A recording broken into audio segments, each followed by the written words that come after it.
News है जितफरिया अजीज। आज 1 मई यौम मजदूर है। मुल्क में महंगाई आसमान को छू रही है और मजदूर अपने बच्चों को 2 वक्त की रोटी देने में नाकाम है।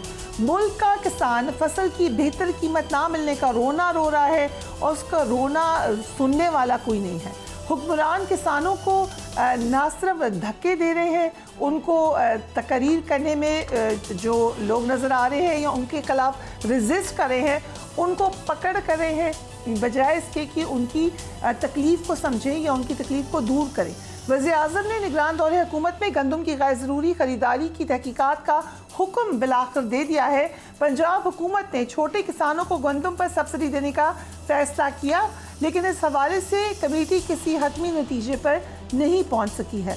निगरान दौर में गंदम खरीदारी के हवाले से आज कुछ मज़ीद इंकशाफात सामने आए हैं, ज़रा इन पर भी नज़र डाल लीजिए। निगरान हुकूमत के दौर में निजी शोबे को गंदम दरामद करने की खुली छूट दी गई।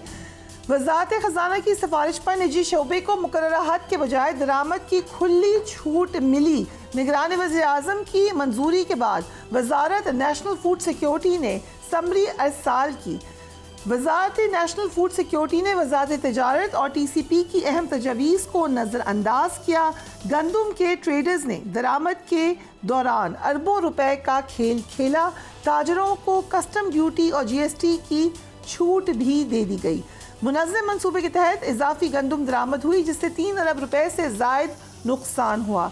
पास्को और सूबाई महकमे मतलूबा हदफ 7.80 के बजाय 5.87 मिलियन टन गंदम खरीद सके। मुल्क में 28.18 मिलियन टन गंदम पैदा हुई, जबकि 2.45 मिलियन टन दरामद करने का फैसला कर लिया गया। सीनियर तज्ज़ियाकार नजम सेठी ने भी इंकशाफ किया है कि निगरान दौर में निजी शोबे को गंदम दरामद करने की बाकायदा इजाज़त दी गई। Let's watch that. जबकि प्राइम मिनिस्टर कोई और ही बात कर रहे हैं, उन्हें भी देखिए। महंगाई जिसकी वजूहात हम अच्छी तरह जानते हैं, उसने आम आदमी की जिंदगी को बहुत ज्यादा तंग बना रखा है। पाकिस्तान के माशी हालात इंतहाई चैलेंजिंग हैं और हम सब मिलकर दिन रात कोशिश कर रहे हैं कि पाकिस्तान के हालात खुशहाली में बदल दे। नवाज शरीफ की क़यादत में हम सब मिलकर तमाम हुकूमती इदारे, कैबिनेट, पार्लियामान, हमारे रियासती इदारे, अफवाज पाकिस्तान हो या अदलिया हो, हम मिलकर पाकिस्तान को इंशाअल्लाह उसका जायज मुकाम दिलवाएंगे और जल्द पाकिस्तान अक़वाम आलम में अपना अजीम मुकाम हासिल करे। ये बहुत अच्छी स्टेटमेंट है। यकीनन पाकिस्तान को उसका मकाम दिलाए, लेकिन पाकिस्तानी जो खुद आकर अपना हक मांग रहे हैं उनको भी ज़रा एड्रेस कर लीजिए। मरियम नवाज़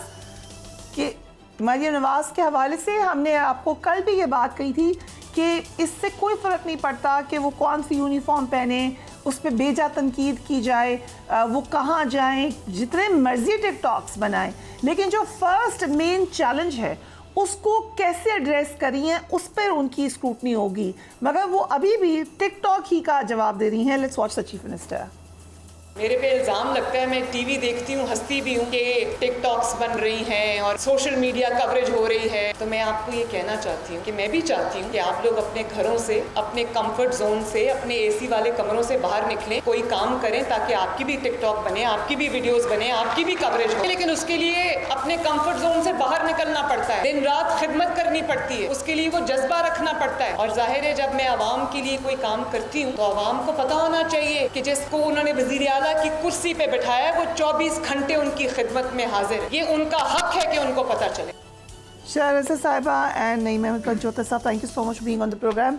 शाहरज़ा साहिबा, आई नो आपकी एलाइज हैं PMLN, आपने उनको सपोर्ट ही करना है, लेकिन ऑल्सो ये सही तरीके से एड्रेस किया जा रहा है इस वक्त इस मसले को? सबसे पहले तो मैं ये कहूँगी कि अलाय होना एक अलग बात है, क्योंकि पाकिस्तान पीपल्स पार्टी समझती है कि इस मुल्क में जो निज़ाम है आइन का, वो पार्लियामेंट्री डेमोक्रेसी है और हम नहीं चाहते कि हम पार्लियामेंट को ताला लगाते हैं। हमें इस मुल्क की पार्लियामेंट को चलाना है। अब जो हमने जो एक सपोर्ट की है वो इसीलिए की है कि एक तो पार्लियामेंट चले, दूसरी बात ये है कि हम जो कैबिनेट में नहीं बैठे वो इसीलिए नहीं बैठे कि हम किसी ऐसे कैबिनेट का हिस्सा नहीं बन सकते जिससे हमारे मैनिफेस्टो पर अमल नहीं हो। और अगर हम साथ बैठते हैं, कि अगर हुकूमत ने अवामी मसाइल के हल की तरफ तवज्जो ना दी तो हुकूमत चल नहीं पाएगी। देखिए हुकूमत नहीं चल पाएगी लेकिन पार्लियामेंट तो बंद नहीं होगी ना। ये तो एक आम बात है कि जो हुकूमत अपने अवाम के मसाइल की तरफ हल की तरफ नहीं जाती है वो उसका चलना मुश्किल हो जाता है। और इस वक्त जो सूरत हाल है वो इंतहाई संजीदा है। आप केयर टेकर गवर्नमेंट में क्या इतने नालायक लोग थे जिन्हें मालूम नहीं था कि मुल्क में फ्लड रहा है और जो भी क्रॉप्स होगी वो बम्पर होगी, और जाहिर है कि गंदम पे हमारा दारोमदार होता है और कपास पे, तो क्या ये फैसला उन्हें करना चाहिए था गवर्नमेंट के पहले ही बहुत बुरे। Caretaker government is solely responsible for that. तो फैसला उन्होंने किया ना, काम वो तो बुलाए, वो अभी हुकूमत में साथ बुलाने से किसान का मसला तो हल नहीं होगा ना। एक आपके मिनिस्टर बैठे हैं फिलहाल फौरन, एक आपके वजीर हैं, सब साथ ही हैं। देखिए उनको बुला लिया भी जाए तो सबसे पहले तो किसान का मसला हल करना है ना। सो अकाउंटेबिलिटी नहीं करनी, अकाउंटेबिलिटी भी होगी लेकिन किसान से करना चाहिए। देखें मैं ये समझती हूँ कि एक दफ़ा आलू की फसल थी और वो बहुत ज़्यादा हो गई थी, तो बेनज़ीर भुट्टो साहिबा ने कहा था कि चाहे मुझे पूरे आलू इनसे लेके समंदर में फेंकने पड़े। एक दफ़ा चीनी भी थी, तो मैं वो भी ज़्यादा हो गई थी और फिर उस वक्त सबने शोर मचा लिया था कि चीनी स्कैंडल सही मचाया था। आज खुद अगर हमें चीनी की जगह गंदम पे स्कैंडल ही करना है तो फिर हुकूमतें क्यों तब्दील करते हैं अगर यही करना। शोर मचाना राइट है, कोई तो बोलेगा ना किसी के लिए। तो अभी जो बात हो रही है वो यही है कि क्या हुकूमत के पास इतने ज़राए हैं माली कि वो सारी गंदम ले ले। ठीक, ये सारी बातें भी हैं। अगर उनकी तो अकाउंटेबिलिटी होगी, कहीं भागे तो नहीं जा रहे कोई, लेकिन जो एक सलूशन है वो ये है कि सारी गंदम ले ले। तो माशी मामलात में घिरी हुई हुकूमत के पास क्या ये इतने ज़राए हैं कि वो गंदम ले ले। कुछ सब्सिडी का ऐलान भी किया गया है और कुछ बात भी की जा रही है। तो एक बेहतर हल की तरफ जाया जा सकता है अगर वही बात है कि हल निकालने की संजीदगी से कोशिश की जाए। अगर ये कहा जाए कि भाई ये किसान नहीं है, इनके साथ मिले हुए कोई और लोग हैं और ये नहीं है, तो फिर हल नहीं निकलेगा। तो फिर ये हल नहीं निकलेगा और बहस की तरफ जाएगा मामला। Right, so my point is, हमने अभी आपको दिखाया है कि मरीम नवाज यकीनन तनकीद हो रही है, उन पर तनकीद करते हैं लोग, सो थोड़ा सा तनकीद को छोड़ दीजिए, आप अपना काम करते रहे। एड्रेस किया तो इस बात पे कि मुझ पर टिकटॉक की तनकीद क्यों हो रही है। भाई आप जो इस स्कैंडल पे तनकीद हो रही है उसका आप जवाब दें। दूसरी तरफ प्राइम मिनिस्टर एक और ही बात कर रहे हैं, उनको भी देख लीजिए। वालिद मरहूम भी एक मजदूर थे। उन्होंने अपनी इब्तदाई तालीम खालसा कॉलेज अमृतसर में, वहाँ से उसका आगाज किया। फिर लाहौर में पाकिस्तान बनने से पहले, बहुत पहले वो यहाँ पर 30 की दिहाई में वो लाहौर आ गए और अपने 6 भाइयों के साथ एक लोहे की फैक्ट्री में मजदूरी करते थे। और मेरे वालिद साहब दिन में फिर यहाँ पर दयाल सिंह कॉलेज में उन्होंने दाखिला लिया, वहाँ पर उन्होंने तालीम हासिल की और तालीम हासिल करते थे और जाके जब फिर शाम को उस फैक्ट्री में मजदूरी करते थे। मजदूर की अजमत का हमें पूरा एहसास है। एक काफ़ी मोटिवेशनल स्पीच किया प्राइम मिनिस्टर ने। नईम साहब, ओवरऑल हमने देखा, चलें क्रेडिट दे देते प्राइम मिनिस्टर को, उन्होंने इंक्वायरी कॉल कर दी। इंक्वायरी आप लोगों ने भी चीनी स्कैंडल पे करवाई थी, उसके बाद कुछ भी नहीं हो सका। What will happen now? बहुत शुक्रिया फरिया अदरीस साहब ने मुझे मौका दिया, मुझे बुलाया। देखें, किसानों के हवाले से मैं थोड़ा सा बताना चाहूँगा आपको कि देखिए मैं ख़ुद एक किसान हूँ और मेरी अपनी ज़मीन है और काश्तकारी करते हैं और मैं ख़ुद जाकर फसलें जो है अपनी वहाँ पर सारा ये प्रोसेस हम करते हैं। अब इसके अंदर देखना है कि मामला असल है क्या। असल ये है कि 1 एकड़ के ऊपर तकरीबन जो कॉस्ट है वो 90,000 के करीब ख़र्च होती है 1 एकड़ के ऊपर, जिसमें आपके बीज भी आ जाता है, आपकी खादें भी आ जाती हैं, आपका जो तेल लगता है, जो पानी दिया जाता है वो भी आ जाता है, आपकी लगाने की मजदूरी भी और जो मज़दूर मजदूरी करता है वो भी आता है। 90,000 के करीब आपकी कॉस्ट, और उसके अलावा जो ठेका है ज़मीन का यानी कि जो रेंट है वो 50,000 से लाख तक है। तो ये आप लगाएं तो आपके पास से एक फ़िगर आएगा 1,40,000 से 1,90,000 तक आपका उसके ऊपर ख़र्चा होता है। और 1 एकड़ से जो गंदम है उसकी तकरीबन मिकदार 4 खलवार, 5 खलवार, 3 खलवार या इससे भी सम टाइम कम होती है। अगर कोई मौसमी ख़राबी ना बन जाए तो और फसल का नुकसान भी यानी कि तबाह भी हो सकती है। तो उस सारी सूरत हाल के अंदर ये 8 जो मैंने खलवार की 5 खलवार की बात की है या मैंने 3 खलवार की बात की है, ये 24 से 40 मन के दरमियान जो है गंदम की पैदावार रहती है। औसत जो है रूटीन के मुताबिक जो काश्तकारी की जाती है। अब उसके मुताबिक अगर 4000 भी रेट हो और 40 मन भी गंदम निकले तो वो बनता है 1,60,000। ठीक। अब 1,60,000 पहले ही आप 30,000, अगर ये 40 मन गंदम निकले, ये बहुत ज़्यादा इसकी मकदार है कि 1 एकड़ से 40 मन निकले और 4,000 के ऊपर ख़रीदी जाए तो। लेकिन यहाँ पर क्या है कि उस रेट के ऊपर भी नुकसान हो रहा है और उससे जो 3,000 या 3,100 के ऊपर भी किसान की गंदम जो है वो नहीं दी जा रही। बिल्कुल। अब इस सारी सूरत हाल के अंदर आपका ये पहले काम था कि आपने तेल की कीमतें, आपने जो है वो खाद की कीमतें, आपने बाकी जितनी है वो सारी चीज़ें वो आपने बढ़ा दी और इतनी महंगाई कर दी कि उसकी कॉस्ट जो है वो ज़्यादा होती है। आपसे वो कंट्रोल नहीं हुआ तो आपके पास एक ही ऑप्शन बचता था कि आप उनकी जो गंदम की कीमत है वो लगाते जिससे उसको फ़ायदा हो जाता। लेकिन आपने जो कीमत पिछले साल वाली थी, कीमतें तो बढ़ गई तेल की साल के अंदर, सारा कुछ बढ़ गया, लेकिन 3900 रुपये पिछले साल रेट था, वही इस दफ़ा भी रेट है, अब 3900 से भी नहीं खरीदी जा रही। इसका लिए था कि उनको कीमत अच्छी दी जाती और जो आम लोग हैं जो ख़रीदने वाले हैं उनके लिए क्या आप कर रहे हैं, उनके लिए आप सब्सिडी देते, उनको जो है सस्ते दामों आप गंदम देते, आटा देते। आपने इधर किसानों के ऊपर अलग पहाड़ ढाए तो हो गया और आम आदमी के ऊपर एक अलग है। अब जिन्होंने इंपोर्ट किया है, जिन्होंने ये किया है उसके ऊपर बिल्कुल उनके खिलाफ कार्रवाई होनी चाहिए। और ये सारे लोग मुलव्वस हैं जो आज किसानों को ऊपर किसानों हो जाएगी जब आप नहीं कर सके कार्रवाई। देखें, हम कार्रवाई क्यों नहीं कर सके? क्या कार्रवाई की थी? ये सारा मसला कहाँ पर है? मसला यहाँ पर है कि जहाँ पर कोई मेरिट के ऊपर बात करता है या कोई प्रोसेस आगे स्टार्ट करता है तो फिर दरमियान में मुदाखलत, इंटरफेरेंस और सारा जो है वो ऐसे कि होता है ना कि लिखे लिखाए फैसले जो हैं वो आ जाते हैं अदालतों के अंदर कि ये फैसला सुना दिया जाए। तो किसी ने नहीं बताया हमें कि ये मुदाखलत हो रही है। देखें, हर मामले के अंदर मुदाखलत, ये तो अब आपने आदत बना ली है, बस हर चीज में मुदाखलत कहते हैं। आदत क्यों बना ली है भाई? आपके प्राइम मिनिस्टर, आपके चीफ मिनिस्टर लेते एक्शन, किसने रोका था? देखें, एक्शन जो है माफिया ने रोका था। निसार बैठे हुए थे, सब कुछ अच्छा था। आपने आमिर कियानी को जब स्कैंडल आया तो आपने पार्टी में ओहदा दे दिया और TORs पे अमल नहीं किया गया। उसमें ये बहुत सारी बातें ये की गई थी कि इन मंथ्स में, आपने कहा नहीं 10 साल में, तो बहुत कुछ हुआ। To be fair to him, मैं वही गुजारिश कर रहा हूं। नहीं थे, लेकिन आपकी जमात थी। That's why we're asking you। देखिए, मैं उसका जवाब मजीद अच्छे तरीके से देता अगर मैं उस चीज़ का हिस्सा होता। और अगर यही कहते हैं गलत हुआ, लेना चाहिए था एक्शन। नहीं, एक्शन अगर किसी जगह के ऊपर गलत हुआ और नहीं लिया गया तो लेना चाहिए था। और अगर नहीं एक्शन नहीं हुआ, ये हम आपको बता रहे हैं, इकट्ठे बता रहे हैं आपको। मैं वही कह रहा हूँ ना कि अगर वहाँ पर कसूर किसी का नहीं था और एक ऐसी इंक्वायरी स्टार्ट की गई जो कि गलत थी तो फिर उसके ऊपर भी आपको जवाब देना चाहिए। लेकिन इसकी जस्टिफिकेशन ये नहीं हो सकती कि किसी दौर में किसी जगह के ऊपर गलत हुआ है तो आज नहीं होना चाहिए। ये बात ठीक है, we agree with that. Break लेते हैं, उसके बाद मज़ीद बात होगी।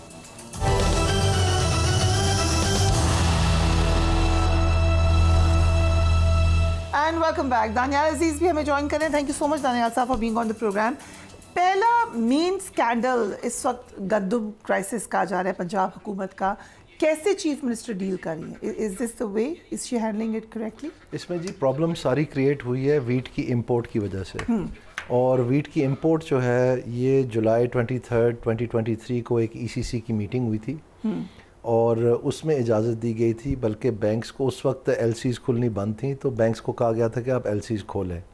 उसमें मेरे ख्याल में वीट तो पाकिस्तान इंपोर्ट करता रहता है, कोई ऐसी बात नहीं है, लेकिन उस वक्त मेरे ख्याल में जो गलती हुई है वो ये है कि उसके ऊपर कैप कोई नहीं लगाया और दूसरा वो ड्यूटी फ्री भी थी। तो इसमें यह हुआ कि प्राइवेट सेक्टर ने जब पहली शिपमेंट आई है, एक तो मेरे ख्याल में लोग बहुत कंफ्यूज कर रहे हैं इस इशू को। देखें, पहली शिपमेंट सितंबर 8 को पाकिस्तान पहुंच गई थी, तो इसमें कम से कम 30-35 रोज़ लगते हैं पहुंचने में और उसकी बुकिंग और पेमेंट और वगैरह वो सारा कुछ इंस्पेक्शन करने से।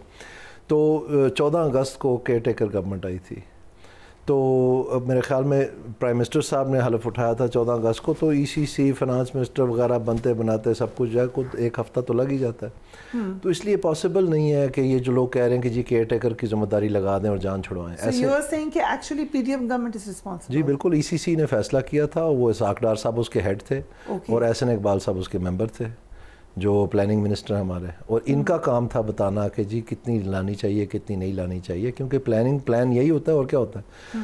तो उसके बाद मेरे ख्याल में जो डबल गलती हुई है वो ये हुई है कि ये थी फरवरी 28 तक इजाज़त दी गई थी, और फरवरी 1 को केयर टेकर गवर्नमेंट ने बैन लगा दिया था इम्पोर्ट के ऊपर, जो गवर्नमेंट कर रही थी वो ECC की मीटिंग में अगेन। तो इन्होंने क्या किया, जैसे ही ये गवर्नमेंट आई तो इन्होंने इजाज़त दे दी कि मार्च 31 तक एक्सटेंड कर दें, जबकि मार्च में सिंध की गंदम आनी शुरू हो जाती है।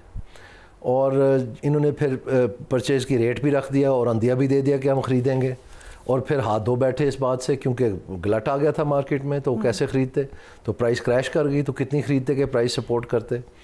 तो ये मेरे ख्याल में टोटली मिसमैनेजमेंट हुआ है। अब ये है कि सब इससे भागना चाह रहे हैं, छुपना चाह रहे हैं कि जी हमने नहीं किया, केयर टेकरों का नाम, केयर टेकरों का कोई कसूर नहीं। नवंबर में एक ECC मीटिंग हुई थी, उसमें ये फैसला हुआ था कि ट्रेडिंग कॉर्पोरेशन ऑफ पाकिस्तान और पास्को जो है पता नहीं 300,000 टन शायद मंगवाएंगे। अल्टीमेटली आई थिंक वो आया भी नहीं, और फरवरी 1 को उस पर बैन वैसे ही लगा दिया। यू पिकिंग अप, आप स्पेशली एहसन इकबाल साहब का नाम इसलिए ले रहे हैं, आपके पहले ही उनके साथ मामलात थोड़े से टेंस हैं, but you actually think he is the only one who's responsible? आप नहीं, मैंने कहा है कि चेयर इज़ाक डार साहब कर रहे थे, आप ECC की कॉम्पोजिशन देख लें। ठीक है, तो वो मैंने तो नहीं बनाई ना जी। सो यू थिंक इज़ाक डार साहब, एहसन इकबाल साहब और प्राइम मिनिस्टर तो ECC, वो तो ECC में नहीं होता, नॉट हिम। सो आपके ख्याल से इंक्वायरी यहाँ से शुरू होनी चाहिए? बिल्कुल होनी चाहिए। और हैरानगी की बात यह है कि जिस अंदाज से लोगों ने पैसा कमाया है, ओए होए, मैं आपको क्या बताऊं, जिस रेट पे ये इंपोर्ट की है और जिस रेट पे मार्केट रेट था। आपने जो खुलकर मलबा सारा निगरान हुकूमत पे डाल दिया, खुद उन्होंने ये बात कही है, तो ये गलत है ना जी। बुलाए ना उनको, मैं कन्फ्रंट करता हूँ उनको, मेरे पास तो सारे डॉक्यूमेंट्स हैं, इसमें कौन सी ऐसी बात है? Right, so which documents do you date wise आपके पास मौजूद? ओके, सो यू सेइंग कि इट इज वेल नोन, इसमें क्या कैसे डिनाई करेंगे? मेरा मतलब है, आप मुझे बताएं ना कि सितंबर 8 तारीख को प्राइवेट सेक्टर वीट कैसे डॉक कर गया कराची पोर्ट पे, हेलीकॉप्टर में लाए थे। ठीक है, सो अब कमिंग बैक टू, आपने पहले 8 फरवरी में भी आवाज़ उठाई, फिर आपने ज़िमनी इलेक्शन के बारे में भी कह दिया, अब आप एक और बात ही कह रहे हैं, but this is what we were discussing कि एक्चुअली एक्शन तो कुछ होता नहीं है। बेसिकली एक्शन क्या होना जी, शेर खा गया किसान को, ये हुआ है। और आप देखें सिंध ने 4,000 रुपये मान रेट रखा था कि ये ख़रीदारी करेंगे, सिंध को कन्विंस किया कि ये अभी मीटिंग जो फरवरी में हुई है उसमें कन्विंस किया कि आप नीचे लाएं, कि हमारा वो 144 लगी होगी तो फिर सारा मार्केट डिस्टर्ब हो जाएगी। यानी, और टू बी फेयर जो मीटिंग फरवरी में हुई थी इस हुकूमत के बनने के बाद, पंजाब ने उसने वावेला मचाया कि हमने नवंबर में प्लांटिंग की है, हमने सक्सेसफुली बम्पर क्रॉप ला रहे हैं, ये क्या करें, ये मत लाएं आप मार्च में, लेकिन इसके बावजूद मार्च 31 तक एक्सटेंड कर दिया गया। तो ये पूछने की बात है कि कौन सा ऐसा लालच था कि ये किया गया। राइट, शेरा साहब कुछ खबरें गर्दिश करी हैं पीपल्स पार्टी के बारे में भी। पीपल्स पार्टी फुल सपोर्ट दिए रखेगी PMLN को थ्रू आउट दिस टेन्योर, ये अंडरस्टैंडिंग है, या जैसे आज MKM से मुलाकात हुई, या एक सख्त सा बयान कादिर मंदोखेल ने दे दिया, या ये भी कोई सोच है पार्टी के अंदर? देखिए, सपोर्ट मैंने पहले ही सेगमेंट में ये बात की थी कि हम कैबिनेट में इसलिए नहीं बैठे कि हमारा मैनिफेस्टो बड़ा मुख्तलिफ है, और हम चाहते हैं कि अगर ये अपनी हुकूमत बनाएं तो इनका अपना मैनिफेस्टो है उसके साथ ये करें, लेकिन ये कहीं नहीं कहा कि गलत काम को सपोर्ट करेंगे और अच्छे काम की खामखा मुखालफत करेंगे। जो सही काम होगा उसको बिल्कुल सपोर्ट करेंगे, जो थोड़ा कमज़ोर काम होगा उसको मजबूत करने की कोशिश करेंगे। तो क्योंकि बहुत मुल्क में हुकूमतें गिराने और उसका खेल हो चुका है, थोड़ा सा आपके मुल्क में पॉलिटिकल स्टेबिलिटी होनी चाहिए, लेकिन अगर गलत कोई काम होगा तो बिल्कुल उसको इंडिकेट करेंगे। और जहाँ तक MQM की बात है तो ठीक है, अगर वो हमारे साथ बैठने को तैयार हैं और वो समझते हैं कि सिंध में भी हाँ करें, तो हमें तो कोई एतराज़ नहीं है। जब बेनज़ीर भुट्टो साहिबा की शहादत के बाद हमने पहली हुकूमत बनाई है तो हमारे पास सिंपल मेजॉरिटी थी, लेकिन शहरी और देही इतना फासला था कि हमने उस वक्त भी उन्हें गवर्नमेंट में बिठाया और वो बैठते थे, लेकिन इलेक्शन के वक्त कहते थे हमने नाक कटाई। तो अब मुझे नहीं मालूम कि वो जुड़ी हुई नाक कितनी मजबूत है, क्या है। आए हैं बहुत अच्छी बात है। देखिए बहुत संगीन हालात हैं, बार बार जरदारी साहब ये कहते हैं कि सबको मिलके चलना होगा तो मुल्क आगे चल सकेगा। ओके, ये बड़ी इंपॉर्टेंट बात है, सबको मिलकर चलना होगा। जब कह रहे थे प्रेसिडेंट साहब ये बात, उस वक्त आप लोग बहुत सब एहतजाज भी कर रहे थे। अभी एक बड़ा ज़बरदस्त किस्म की आपको बार बार लोग कहने आए हमसे डायलॉग करें।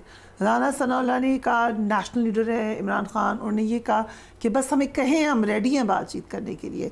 आपको इरफान सिद्दीकी साहब कहे थे कि हाथ की नहीं मिलाएं, साथ में दिल भी मिलाएं। इस कदर वार्म आपको ऑफर हो रही है डायलॉग की, तो क्यों नहीं आप इसको इस्तेमाल करें? देखें, राना सनाउल्लाह साहब की जो स्टेटमेंट है वो आपने देखी होगी, और उसके अंदर वो कह रहे हैं कि अगर आप हाथ मिलाएंगे तो आपके केसेस भी ख़त्म हो जाएंगे, आप बाहर भी आ जाएंगे और सारा मामला हल है। यानी कि आप इस चीज़ को मोहर लगा रहे हैं, इस चीज़ को एंडोर्स कर रहे हैं कि आपने केसेस बनाए, जो कि हम हर रोज़ कह रहे थे कि पॉलिटिकली विक्टिमाइजेशन हो रही है। तो जब आपने मान लिया है तो ये फिर क्यों किया जा रहा है कि आज इमरान खान साहब अंदर क्यों हैं? यानी उनकी जो ज़िंदगी है, पूरी ज़िंदगी की उनकी जो बात है, जो उनकी लड़ाई है, वो रूल ऑफ लॉ के लिए, और रूल ऑफ लॉ के लिए आज वो आवाज़ उठाने वाले बंदे को आपने झूठे केसेस बनाकर अंदर डाल दिया, मुकदमात बना दिया। और दूसरी ये चीज़ है बातचीत की बात, बात करें उनसे। ये देखें, बातचीत की बात, मैं उसके ऊपर आ रहा हूँ। बातचीत की बात आप ये कहें कि एक बंदा वो एक डकैती करता है, एक लूटता है एक बंदे को, और फिर वो सड़क के ऊपर खड़े होकर या गाड़ी में बैठ के ये कहता है जी आए मेरे साथ बात करें, तो सबसे पहले वो बंदा कहेगा कि जो मुझे लूटा गया है वो तो वापस किया जाए। आप मैंडेट के ऊपर डाका डाल के आप ये समझेंगे कि मैंडेट का जो आवाम ने आपको दिया ही नहीं है, और आप ये कहेंगे कि हमें आवाम ने दिया है और हम वज़ीर आला भी बन गए हैं, हम वज़ीर आज़म भी बन गए हैं, तो ये तो गलत बात है। सबसे पहले तो मैंडेट वापस करें। तो जब मैंडेट वापस होगा तो फिर तो आपकी हुकूमत ही नहीं होगी, फिर तो जिसको 1/2 से जितवाया है आवाम ने, फिर तो वो इक़्तिदार में होगा। ना ही समझे ना, आप ना कर रहे हैं, हम नाम कैसी चीज। देखें, फॉर्म 45 हमारे पास मौजूद है। बन गई, उसके बाद देखिए असेंबली धक्के की बनी है, कैसे असेंबली धक्के की बनी है। असेंबलीज जो है वो कानून के मुताबिक नहीं बनी, फॉर्म 45 के मुताबिक नहीं बनी। फॉर्म 45 हमारे पास मौजूद हैं, और 8 फरवरी का जो गुस्सा है अब जो इस इलेक्शन के अंदर निकाला गया है, जो ज़िमनी इलेक्शन हुए, कि फॉर्म 45 के मुताबिक हम कह रहे थे, तो इस दफ़ा ये कहा गया कि चलें जी फॉर्म 45 में इनको हरा देते हैं। तो जब ऐसी सूरत हाल होगी, आप के जजेस जो हैं वो इंसाफ के लिए सुप्रीम कोर्ट के सामने खड़े हैं कि हमें अपने काम करने के अंदर जो है, ड्यूटीज़ परफॉर्म करने के अंदर जो है वो हरासा किया जा रहा है, मुदाखलत की जा रही है। ऐसी सारी सूरत हाल के अंदर सबसे पहले तो ज़रूरी है ना कि ये सारी चीज़ें ख़त्म हो, ये बंद हो, और उन किरदारों के खिलाफ कार्रवाई हो। हम क्यों कहें कि जी तोशा खाना से भी आपने गाड़ियाँ ले ली, आपके एवन फील्ड अपार्टमेंट्स की भी आपने रसीदें नहीं दी, नैब के केसेस भी आपने, आप बिल्कुल ठीक हैं और हम आपके साथ बैठने के लिए तैयार। सो दानिल अजीज साहब, व्हाट डू यू थिंक? एक तो पहले ये बताएं, क्योंकि आप PMLN को अच्छी तरीके से जानते हैं, एकदम इतनी ज़्यादा क्यों ऑफर करी है PMLN इस वक्त PTI को कि आए बातचीत करें? आई थिंक उनको पता है कि PTI की एक हिस्ट्री रही है कि वो बातचीत करती नहीं है, तो उसमें ये अच्छे लगेंगे और वो बुरे लगेंगे कि जी देखें ये बात ही नहीं करने के लिए। So they're walking right into the trap. I think that's the other thing is that I don't think that PMLN is actually serious about this government either. This government? जी, उसकी वजह ये है कि पहली मर्तबा जो है ना, ये रेवड़ियाँ बांटने वाली सियासत जो है वो ज़िम्मेदारी वाली सियासत का सामना करना पड़ रही है, क्योंकि फेडरल गवर्नमेंट के पास अभी जो 2 सेक्टर्स हैं, alone each one can sink Pakistan. One is FBR and the other is energy sector. तो एनर्जी सेक्टर में 590 अरब रुपए की चोरी हासिल करने निकले थे। उसमें से जो लास्ट हमने सुना था गवर्नमेंट का बयान, वो 58 बिलियन ये इकट्ठा कर सके थे, और अब 2 महीने रह गए हैं साल में, तो ऑब्वियसली वो नहीं हो पाना। उसके बाद अगर आप देखें तो जो FBR है, इसमें इन्होंने कहा कि टैक्स नेट बढ़ाना है, टैक्स नेट बढ़ाना है, टैक्स नेट सिस्टम समझ ही नहीं आ रहा। नहीं, हमारे कान पक गए सुन सुन के। इन्होंने खुद ट्रैक एंड ट्रेस को 1 मिनट के लिए छोड़ दें, इन्होंने कहा रिटेलर्स को ला रहे हैं टैक्स नेट, ये तो खुद इनका इनिशिएटिव था ना। तो 30 लाख में से अभी सिर्फ 200 ने जी अपना वो फाइल किया इनकम टैक्स रिटर्न, तो वो भी बंद किए हैं वैसे कुछ लोग, वो भी गुजर गई ना डेडलाइन। सो मतलब बुरी तरह फेल हुए ना, तो ये ऐसे को थोड़ी होता है कि मतलब लोग खुद आके आपके दरवाजे पे कहेंगे हमसे गलती होगी जी ये ले लें। ये मतलब ये इन्फोर्समेंट करना और ये सारी चीज़ को करना। अब प्रॉब्लम क्या है? प्रॉब्लम ये है कि जो बिजली की चोरी कर रहे हैं वो इंडस्ट्रियल सेक्टर में कुछ सेगमेंट्स हैं, वो नॉन सपोर्टर्स हैं इस पोलिटिकल पार्टी के, और रिटेलर्स तो वेल नोन है, रीढ़ की हड्डी है इनकी। तो आप मुझे बताएं फिर ये क्यों उसको तबाह करेंगे? ये कहेंगे कि ठीक है किसी और का नाम लग जाए। ये तो शुरू में खुद कह रहे थे कि हमारे ऊपर हुकूमत थोपी गई है, हमें ज़रूरत नहीं है। तो अब प्रॉब्लम यह है कि 2008 से लेके आज तक जो एक डेट के ज़रिए से इकोनॉमी को चलाया गया है, अब पाकिस्तान और डेट ले नहीं सकता, मैक्स आउट हो गया है। yes. और जो हमारे फ्रेंडली कंट्रीज़ हैं वो भी सिर्फ पुराने को नया कर रहे हैं, वो और कर्जा देने के लिए तैयार नहीं है। So what's the plan? कि तो प्लान ये है कि अब पैसे देने पड़ने हैं ना, जूतों में दाल बटने लगी अब तो, अब सारे भाग रहे हैं, जाहिर बात है, क्योंकि अब टैक्स देना है तो टैक्स किसने देना है? गरीब ने देना है टैक्स, तो अमीरों ने देना। अमीर कौन है? वो जो बहुत सारे जमातों में बैठे हुए हैं। So in the future कि आप एक्चुअली देख सकते हैं कि कोई मामला तब्दील होने जाएंगे हुकूमती मंसूबा? मुझे तो हैरानगी नहीं होगी अगर ये सारे कहेंगे कि जी हमारी तो बस की बात नहीं है, आप खुद ही संभालें। किसको कहेंगे? एक दूसरे को पहले कहेंगे, फिर आखिरकार आपको पता है किसको कहेंगे। So शैला साहब, आपको लग रहा है कि इस तरफ हम जा रहे हैं? और डायलॉग में पीपल्स पार्टी क्या कर सकती है? अच्छा, मैं जो हूँ वो 18 साल की थी तो मैंने PSF ज्वाइन की थी। कुछ दिन पहले नहीं, बहुत अर्सा पहले। तो मेरी ज़िंदगी का आधे से भी ज़्यादा हिस्सा पार्टी में गुजरा है। जो बात कर रहे थे नईम, इलेक्शन कभी भी ऐसे नहीं हुए कि हर पार्टी ने उसे माना हो।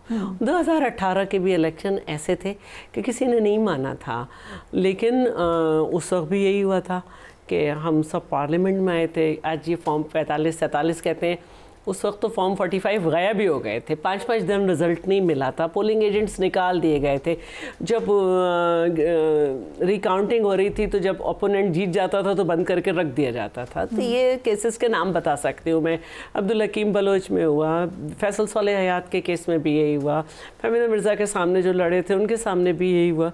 तो ये कोई ऐसी नई बात नहीं है, लेकिन क्योंकि उस वक्त ये लोग थर्ड ऑप्शन के तौर पर लाए गए थे और तमाम क़ुव्वतें इनके साथ एक पेज पे थे और इनके सारे जो बिल्स थे वो फ़ोन के ज़रिए पास हो जाते थे कि सबको इंडिविजुअली फ़ोन पहुंच जाते थे।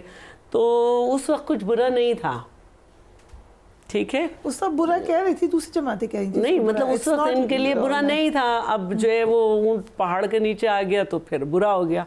तो अब सूरत हाल ये है कि जिस पार्लियामेंट को ये बुरा कह रहे हैं उसमें ये आके उसे मान चुके हैं, उसका हलफ लेके उसे मान चुके हैं, उसके हर प्रोसेस में कंटेस्ट करके ये हर चीज़ को रियलाइज़ कर चुके हैं। अब जो बात करने की बात है, तो मैंने तो नहीं सुना राना सनाउल्लाह साहब का ये बयान जो नईम साहब ने जो है कोट किया। मैं ये समझती हूँ कि मेरी नज़र से जो बयान गुज़रा 2 दफ़ा, एक तो गुज़रा कि हम जो शहरियार आफरीदी साहब का बयान था वो गुज़रा, और आज गुज़रा कि सुप्रीम कोर्ट सॉलिसी करे। तो भाई आपके ऊपर मुकदमे हैं जो कि ना नवाज शरीफ की गवर्नमेंट में बने केयर टेक उसमें 16 महीने की, आप पे जो मुकदमे हैं उसका हल अदालत से निकलेगा। 44 साल बाद हल निकला शहीद जुल्फ़िकार अली भुट्टो का, अदालत से निकला, हम उसमें नहीं हैं। तो आपने तो पॉलिटिकल जो इंस्टेबिलिटी है उसके ख़िलाफ़ जो हम बात कर रहे हैं कि मुल्क मुतहम्मिल नहीं हो सकता धरनों का, जलाओ घेराव का और इन सब का, उसमें हमें बात करनी है कि हम कोई चार्टर बनाते हैं कि इकोनॉमी को कैसे लेके चलना है। आप हमें ये कहते हुए तो ना नज़र आए ना कि IMF आए तो हम सूबे में अपनी हुकूमत में उस पर अमल नहीं करेंगे। आपके ख्याल से इलेक्शन रिगिंग पे बात नहीं होनी चाहिए, बाकी हर बात होनी चाहिए। वो रिगिंग पे जब बात होगी तो वो ट्राइब्यूनल का काम है, इलेक्शन कमीशन का। हाँ, ये बात हो सकती है जो चेयरमैन बिलावल ने उनको दावत दी है और यही कहा है कि मेरा दूसरा इलेक्शन है, मैं भी खुश नहीं हूँ, उससे पहले भी नहीं थे, तो आए इस पार्लियामेंट में बैठ के उसका हल निकालें, सड़क पे नहीं बात होगी। ये अपनी टर्म्स एंड कंडीशन से बात करेंगे। और जो आपका जुडिशल सिस्टम है उसको भी अगर हमने सही करना है, उस पर भी बात पार्लियामेंट में होगी, पॉलिटिकल एंटिटीज के दरमियान ही होगी। तो ये पॉइंट है कि जब पार्लियामेंट में आ गए, आपने ओथ ले लिया, अब आप हिस्सा है उसका, तो बातचीत कर लीजिए। देखें, पहली बात तो ये है कि जो हमारे MNAs या MPAs बने हैं जिन्होंने ओथ लिया है, उसका मतलब ये नहीं है कि हम इस चीज़ को एडमिट कर रहे हैं कि जो इन्होंने धांधली की है वो ठीक की है या इस इलेक्शन के अंदर धांधली नहीं हुई। अब दूसरी बात ये है कि जब असम्बलियों से हमारे MNAs निकले थे तो उसके बाद क्या किया गया, उन MNAs के घरों में छापे मारे गए, लोगों से प्रेस कॉन्फ्रेंस करवाई गई, उनके ऊपर मुकदमात बनाए गए, उनसे पार्टी चेंज करवाने के लिए क्या क्या हरबे किए गए, उनकी ख़वातीन के साथ क्या सलूक किया गया, इस सूरत हाल के अंदर असम्बली के अंदर जाकर हमने अपनी प्रोटेक्शन के लिए और इस चीज़ के लिए कि हम वहाँ पर कम से कम अपनी आवाज़ उठा सकें। अब आप देखें लीडर ऑफ द अपोजिशन हमने नाम नामजद किया तो वह बयान भी दे सकते हैं, आकर बात भी कर रहे हैं, तो थोड़ी ये तो आपको उस वक्त भी लोग समझाए थे ना, आपकी जमात के लोग ही समझाए थे कि इसका हल ये नहीं है कि हम पार्लियामेंट छोड़ रहे हैं। अब इसका मतलब ये नहीं है कि हम पार्लियामेंट छोड़ रहे हैं तो हमारे ऊपर झूठे केसेस बनाए जाएंगे। ये किस कानून के तहत, किस आइन के तहत बात की जाती है। दूसरी बात ये रह गई कि ये सारे केसेस जो हैं ये PDM के दौर में बने हैं, और जो उसके बाद जो है ये सारी बाद में जो हुकूमत आई, इंटर्म हुकूमत आई, उसके अंदर भी जो सारे वही लोग हैं जो आज भी बैठे हुए हैं कैबिनेट के अंदर, और आज वही लोग हैं जो उस वक्त थे, जो और उस वक्त भी वही थे जो राना सनौला का आप देख लें, उस टाइम ये साइफर वाला केस बना, खान साहब के ऊपर जो FIR दर्ज हुई क्वार्टर के अंदर, या 9 मई के हवाले से केसेस बने, वो सारे लेकिन एस्टैब्लिशमेंट से बात करनी है, एस्टैब्लिशमेंट को भी तो बुरा भला कहते हैं, और हम जो कह रहे हैं जस्टिस को बुरा कहते हैं, भी कहते हैं जुडिशरी से बात। किसी सूरत इमरान खान ने नहीं कहा कि आर्मी चीफ या एस्टैब्लिशमेंट से हमारी डील चल रही है या बात होगी या बात की जा रही है, किसी सूरत नहीं कहा। हर दफ़ा इमरान खान ने इस बात की जो है तरदीद की है। ये गलत अफवाहें फैलाई जाती हैं। आपने बुशरा बीबी को डाल दिया बनिगाला वहाँ पर सब जेल करार देकर कि इम्प्रेशन देने के लिए कि शायद जो है वो जानबूझ कर रह रही है वहाँ पर, या आप ये वकील क्यों नहीं आए कल? जी कल फिर वो इद्दत वाले केस के अंदर मैं भी वहाँ पर मौजूद था और हम वहाँ पर मौजूद थे, जहाँ पर उस जज के ऊपर एतराज़ लगाया गया कि आप केस ना सुने क्योंकि आपकी हमदर्दी हैं। जज ने पूछा कि बताएं कहां पर हमदर्दी है, तो कोई एविडेंस में कोई चीज नहीं लाई। मकसद उसका क्या था, तो सिर्फ और सिर्फ डिले करने के लिए। आज एक नया केस है, देखिए नए केसेस बनाए जा रहे हैं और झूठे केसेस। नैब वाला चौथा केसेस बन गया है। नैब के अंदर अब जो चौथा केस बना है वो भी तोशाखाना के रिलेटेड है, जहां पर गाड़ियां ली गई हैं, उन गाड़ियों को हजम कर गए हैं, वो गाड़ियां ली नहीं जा सकती थी, उनको माफ कर दिया गया है, जहां पर नैब जाकर गवाही दे रहा है कि कोई इनको बिल्कुल बरी कर दिया जाए। हमें कोई कभी आपने देखा है कि एक इदारा जिसने केस बनाया वो खुद जाकर कहे कि अब ये बंदा ठीक हो गया? सो दानियल अजीज साहब, व्हाट इज द सॉल्यूशन? आपको क्या लग रहा है इसी तरीके से चले कि ये parliament for another 5 years? Well I think मेरे ज़ाती ख्याल में ये नहीं हो सकता कि आप सारे मामलात को स्क्रैम्बल्ड एग्स बना दें और फिर कहें कि ये अंडा फ्राई क्यों नहीं हो रहा, क्योंकि ये जो कुछ हुआ है 8 तारीख को, बल्कि उससे पहले ही शुरू हो गया था, और जो फाइनली 9 तारीख को हुआ है ये किसी ने हज़म नहीं किया ना। ये सच्चाई है। देखें ना, नून लीग के अपने लोग उन्होंने कहा जी थैंक यू वेरी मच, हमने नहीं इस काम में शामिल होना, हमारी इज़्ज़त बेइज्जती का मामला है। तो इसमें अब पीछे क्या रह गया है? अब मैं आपको कौन कौन से नाम लेके बताऊं? और जिस तरह से किसी के कंधे पे रख के तो ये अपने सियासी स्कोर सेटल किए हैं पार्टी के अंदर, मैं भी उसका एक शिकार हूँ। तो ये भी मेरे ख़्याल में बहुत ही बुरा है, क्योंकि ये सारे लोग तो 9 मई वाले नहीं थे। चले वो एक आपके पास है वजह कि जी इस वजह से हो रहा है, तो मैं कौन सा 9 मई में था जो मेरे साथ हुआ, या मैं कौन सा था? तो उसमें यह है कि ये मतलब ये बेढंग सा सूरत हाल है। अब आप कहें कि इसके ऊपर हम पोछा फेर दें और कहें कि जी सब ठीक है, सब अच्छा है, कोई ऐसी बात नहीं, लाएं जी लाएं, तो ये ऐसे ही है जैसे सड़क के ऊपर एक्सीडेंट होता है, बेचारे का गर्दन टूटी होती है तो कहते हैं पानी पिलाएं पानी पिलाएं पानी पिलाएं। अब उन बेचारों को क्या पता गर्दन टूटी हुई है। सो यू आर सेइंग कि इनका डिसीजन ठीक है?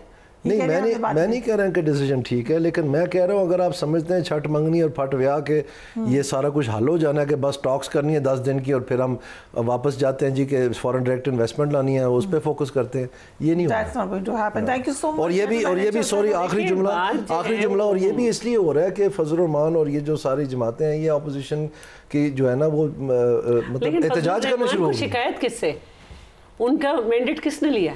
वो तो कह रहे हैं कि हुकूमत है तो पीटीआई को नहीं, मतलब उनका मैंडेट तो पीटीआई ने लिया है ना। वहाँ पे पीटीआई केपी में सारा इलेक्शन सही हुआ है, मियां साहब से भी सारा इलेक्शन सही हुआ है। शिकायत वो एक अलग है, पंजाब में उनकी कितनी सीटें होती हैं, सिंध में कितनी होती हैं, केपी में इलेक्शन सही हुआ है, वो उससे खुश है, वहीं की सीटों पे तो नाराज है वो।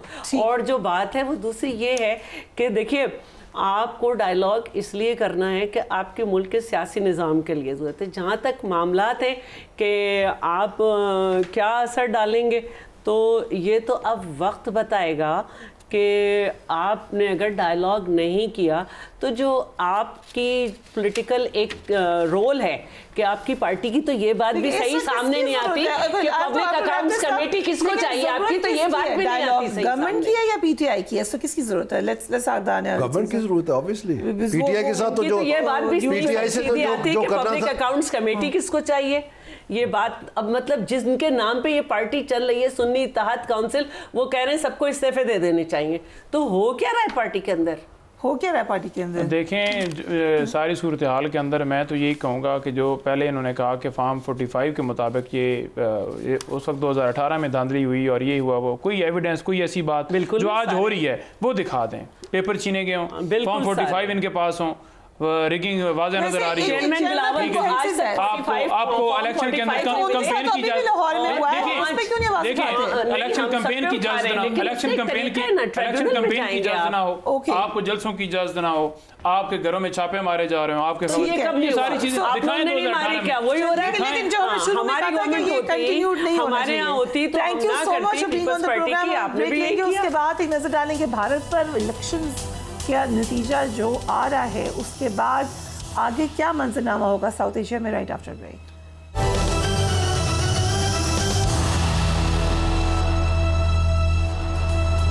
And welcome back. भारतीय लोकसभा के इंतखाबात के 2 मरहले मुकम्मल हो चुके, तीसरा मरहला 7 मई को होगा। भारत में अब तक नरेंद्र मोदी की इंतहा पसंद सोच दीगर सेकुलर जमातों पर भारी पड़ती हुई नजर आ रही है। मुसलमानों और दीगर अक़लियतों के लिए नज़र आ रहा है कि जो मोदी का भारत है वो आइंदा आने वाले दिनों में एक मज़ीद जुल्म का बायस बनने जा रहा है। मकबूजा कश्मीर के अवाम को दुनिया की सबसे बड़ी जेल में बंद करने के बाद नरेंद्र मोदी पूरे भारत को अक़लियतों के लिए आप समझ लें कि ख़तरनाक तरीन जोन बनाने की तैयारी करे हैं। हालिया इलेक्शन मुहिम में नरेंद्र मोदी ने मुसलमानों के खिलाफ जो लबो लहजा इस्तेमाल किया है वो नाकाबिले यकीन है। किसी भी इंतहा पसंद शख्स का तो ये लहजा हो सकता है, लेकिन एक इतने बड़े मुल्क का, इतनी बड़ी डेमोक्रेसी का वज़ीर आज़म क्या इस किस्म की बातचीत कर सकता है? कुछ दिन कबल नरेंद्र मोदी ने एक ऐसा बयान दिया जिसकी पूरी दुनिया मजम्मत करी है। लेट्स वॉच क्या कहा उन्होंने। नरेंद्र मोदी के इंतहा पसंद बयानात पर दुनिया भर के मीडिया में तनकीद की जा रही है। आपको मुख्तलिफ क्लिप्स दिखाते हैं। बरतानवी अखबार डेली गार्डियन ने इस पर तबसरा किया है और उसको क्रिटिसाइज़ किया है। उन्होंने कहा भारतीय इलेक्शन अपने अरूज पर है, जबकि नरेंद्र मोदी इस वक्त बेचैन और ख़तरनाक दिखाई दे रहे हैं। भारतीय वज़ीर आज़म अगरचे इस वक्त मजबूत पोजीशन में है, लेकिन उनके मुसलमान मुखालिफ बयानात से ये ज़ाहिर होता है कि इलेक्शन में उनकी मनसूबाबंदी शायद नहीं चल रही। मारूफ अखबार फाइनेंशियल टाइम्स वो ये कहता है कि भारतीय वज़ीर आज़म नरेंद्र मोदी इलेक्शन में तीसरी मरतबा कामयाबी के लिए हिंदू वोटर को तरगीब देने और मुसलमानों के खिलाफ नफरत अंगेज बयानबाजी कर रहे हैं। इसी तरीके से टाइम मैगजीन ने भी ये तबसरा किया है। वो कह रहे हैं भारतीय वज़ीर आज़म नरेंद्र मोदी ने इंतखाबी मुहिम में मुसलमानों के खिलाफ नफरत वाला लबो लहजा अपनाया है। माजी में नरेंद्र मोदी को गुजरात के फसादात में मुलव्वस होने की वजह से अमेरिका में दाखिले से भी रोक दिया गया था। न्यूयॉर्क टाइम्स भी ये लिख रहा है कि नरेंद्र मोदी का मुसलमानों के खिलाफ इंतखाबी मुहिम में अपनाया गया लबो लहजा इस शबीह से मुख्तलिफ है जो वो आलमी सतह पर पेश करते रहे हैं। दुनिया भर के इलेक्ट्रॉनिक मीडिया ने मोदी के बयानात पर क्या तबसरा किया है, जरा वो भी देख लीजिए। सैयद मोहम्मद अली हमें ज्वाइन करें। Thank you so much being on the programme. अब कुछ भी का इंटरनेशनल मीडिया ये अभी और बहुत सारी हमारे पास क्लिपिंग्स एंड कटिंग्स हैं। मुसलसल कहा जा रहा है, यहाँ तक कहा जा रहा है an assassination plot on American soil reveals a darker side of Modi's India. मगर लग ये रहा है कि इस सब से कोई फ़र्क नहीं पड़ने वाला और नरेंद्र मोदी ही शायद दोबारा प्राइम मिनिस्टर बनेंगे भारत के। क्या ख्याल है मोहम्मद अली साहब आपका? जी बहुत शुक्रिया, मैं आपसे मुत्तफिक हूँ, आपकी तशवीश शेयर करता हूँ। देखें जो बीजेपी का राइज है पिछले 26 साल में 1998 से लेके आज तक जितनी बार भी भारत में इंतखाबात हुए हैं उनकी सियासी हिकमत अमली का जो बुनियादी महवर है बदकिस्मती से वो मुस्लिम दुश्मनी और उनके खिलाफ नफरत का बयानिया होता है। और बदकिस्मती से ये भी एक तारीखी हकीकत है कि इनको जो मुसलमानों के खिलाफ नफरत का वोट मिल जाता है और इसी ज़रिए से वो अपनी गवर्नेंस के हवाले से लोगों की तवज्जो मबजूल भी कराते हैं और मुस्लिम दुश्मनी के ऊपर सियासत करके वोट भी हासिल करते हैं।